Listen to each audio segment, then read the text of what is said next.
But first, let's bring in the CBC's Karina Roman, who's been watching the proceedings. And Karina, normally, hearing from Chief Bell, that would be the big news.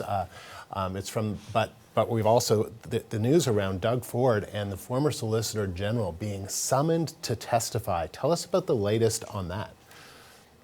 Well, the interesting thing about that is they are having to be summoned because it turns out that they were asked to appear voluntarily and they declined, which is interesting because just last week, exactly a week ago, actually, Doug Ford was asked, why are you not on the witness list? And he said he hadn't been asked. Well, according to a commission letter, that is not entirely accurate. They had asked both him and former Solicitor General Sylvia Jones to be interviewed. They declined that. And then, well, okay, we've seen the evidence. It shows that, you have something to offer. And so we'd like you to actually appear as a witness. So from that letter that we've got that was written from the commission to the lawyers for the parties who requested them to be added to the witness list, it says it was our hope that Premier Ford and Minister Jones would agree to appear before the commission voluntarily. However, given that the repeated invitations were all declined, the commission has issued summons this day to Premier Ford and Minister Jones pursuant to Section 4 of the Inquiries Act. And so, that was met with quite a surprise because, as I said, we thought that they had not been asked at all.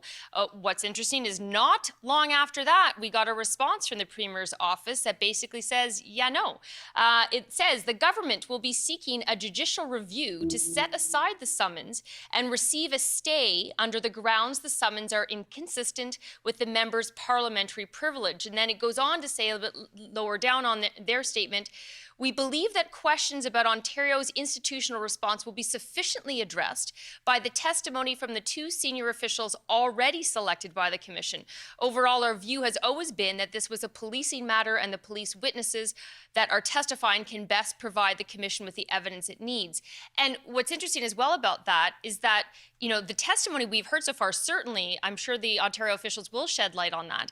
But both Doug Ford and Sylvia Jones have been mentioned numerous times by witnesses in terms of Doug Ford's reticence and hesitancy to really be engaged in the matter early on, that he wouldn't sit at these tripartite meetings, that Sylvia Jones tossed out the number of, well, we've got 1,500 OPP on their way or they're there, and the Ottawa Police Service is saying, we don't see them, what are you talking about? And so the very people that could clarify those comments and those attitudes say that they don't want to come to be witnesses. And one of the organizations that have asked for them to come, that this letter was all about, is the Canadian Civil Liberties Association. Interesting, their reaction to the province's reaction of trying to get a stay of the summons, calling it disappointing, saying both the leadership seems to be unwilling to assist and actively obstruct, and that is an abdication of its responsibility to the people of Ontario. It goes on to say, the reaction from the CCLA, that the province of Ontario has a history of resisting transparency, or this particular government, but this is particularly shocking. And so that is the latest response from that. Now, this commission has very tight deadlines in terms of when it has to get through all the testimony and when the final report has to be issued. I wonder, whether this can be resolved if we're going to a judicial review in time for the deadlines that it's under. Oh, Karina, you've raised so many important questions that we're going to try and get the answers to. But we should talk about Steve Bell, because that was also important testimony that we heard today. Tell us about what he had to say. Well, let me boil it down to this. They had intelligence, but they also had experience of past protests. And their intelligence, despite mentioning that these people might stay longer, that there might be a lot of big trucks, that they might stay as long as it takes to get the objective they want, that on balance, the intelligence was telling them, no, it was only a 3-day protest. And what it didn't tell them either way, Steve Bell says, is what was going to happen once they were here. That as they were driving across the city, across the country, they were lawful. There was no indication that we were going to see the activities that we saw on the ground that were so disruptive. And on cross-examination, the City of Ottawa lawyer asked him if he could describe what those activities were that were so unpredicted. Have a listen.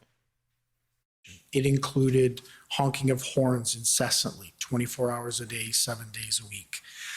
The idling of the vehicles, the much of the engagements that we saw between our community members and members of the protest, whether it be intimidating, hate or biased crime behavior, assaultive behavior, the feeling that people were trapped within their residence, within the place that they live, and couldn't move around unfettered. It was almost constant conflict between the members of this community and people that were occupying our streets. He also talked about how the charter rights argument, that they had a charter right to come in their big trucks, and there's been lots of questions about what that was based on, legal opinion. Regardless of what advice they did get, that opinion has clearly evolved, because he went, I don't think we have time for the clip right now, but he went on to say, well, they've realized obviously that charter rights applies to people, not trucks. So clearly they've learned from that experience as well. Karina, thank you. The CBC's Karina Roman live in Ottawa.